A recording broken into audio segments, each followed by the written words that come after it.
Bonsoir, je vous fais une petite vidéo rapide. Voilà, cet après-midi, je suis allée me promener dans mon bois sacré, comme font les personnes sur le chemin druidique. Et je me suis connectée aux esprits de la nature. Donc, je me suis intéressée à comment ça se passait pour eux, pour les incendies, notamment. Et il m'a été précisé que les plus grands perdants de l'histoire au niveau du monde au niveau des esprits de la nature, les plus grands perdants, c'est les faunes. Alors, pour les personnes ne sachant pas, un faune est un être d'allure humanoïde qui vit dans les arbres, dans le corps de l'arbre. Et donc, à chaque arbre qui meurt, il y a un faune qui est, dans le meilleur des cas, il a quitté l'arbre avant que l'arbre meure, et auquel cas il est un petit peu comme sans domicile fixe. Et s'il n'a pas eu le temps de quitter l'arbre, eh bien il meurt avec l'arbre.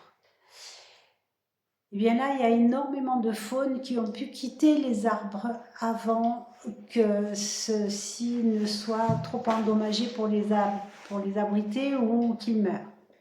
Et donc, on a beaucoup de faunes qui sont SDF. Et donc, j'ai demandé un petit peu ce que nous pouvions faire, nous, humains. D'accord ? Et ils m'ont répondu qu'il suffit de planter des graines d'arbres, dans des pots, n'importe où. Et que dès lors que la graine d'arbre est plantée, elle peut servir, en cas d'urgence, d'abri à un faune.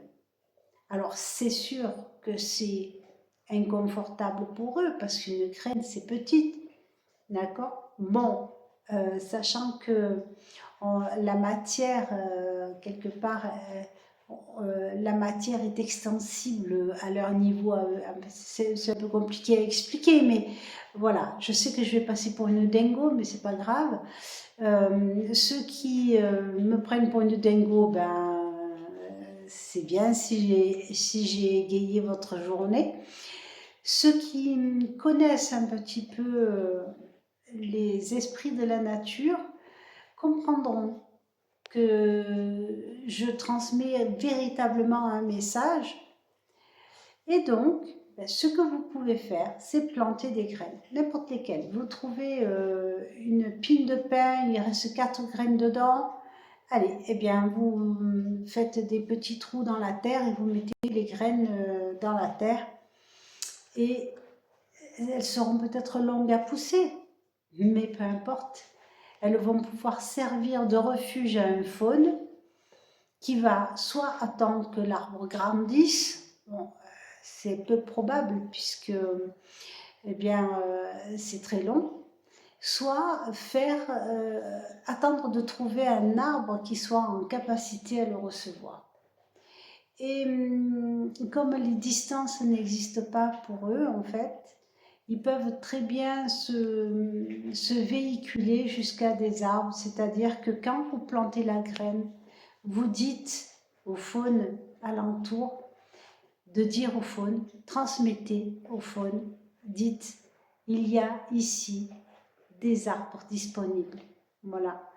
Et donc, vous allez pouvoir offrir un logement à ces faunes-là qui sont devenus sans arbre fixe. Voilà le petit message que j'avais à transmettre de la part des esprits de la nature. Voilà, j'allais dire du petit peuple, mais ils n'aiment pas du tout qu'on les appelle comme ça. Ils préfèrent qu'on les appelle les esprits de la nature. Hein. Parce qu'un faune en termes de petit peuple, on fait plus petit. Hein. Ça fait à peu près 2 mètres de haut au minimum, hein, voire plus. Donc, ouais,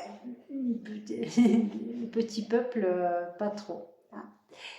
Eh bien, je vous souhaite une belle nuit, une très belle fin de soirée pour ceux qui ne sont pas encore couchés.